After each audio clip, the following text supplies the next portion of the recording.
Good morning. It's a beautiful day in the Ozarks. It is Tuesday, March 11th at 6:21 a.m. We are continuing our coloring book creation.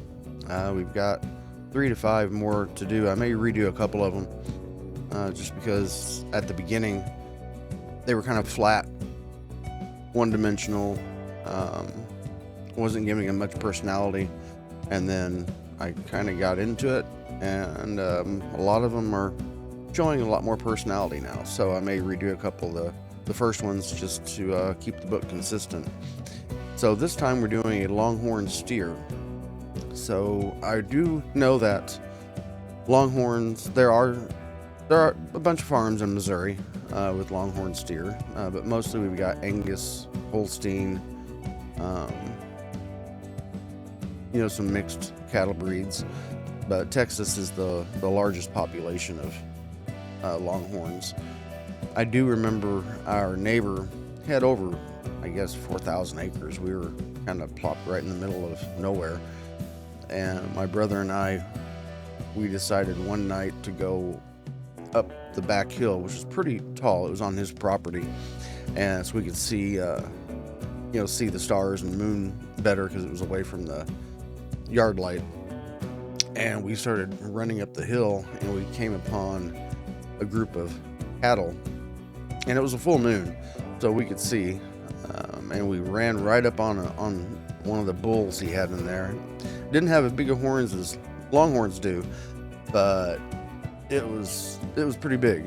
So we hightailed it back down to the house, running for our lives, which was probably not in danger, but we were young in our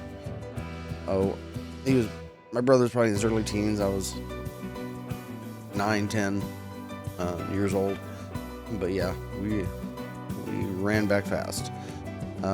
So my brother, he decided he wanted me to do a Longhorn Steer.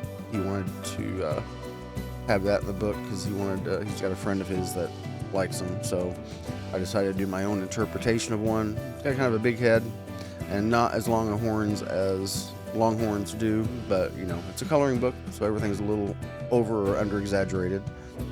I'm pretty happy with it. It came together pretty fast this time, but no, not a bad drawing this time.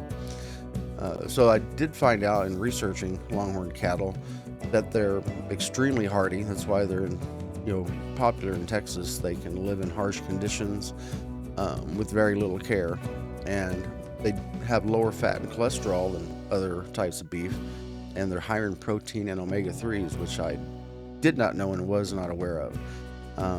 So yeah, if you research different animals, you find out all kinds of interesting little tidbits about them. So I encourage you to do so. It's kind of fun. And we're about to the end here. Here's my Longhorn Steer finished product, and I hope you have a great rest of your day.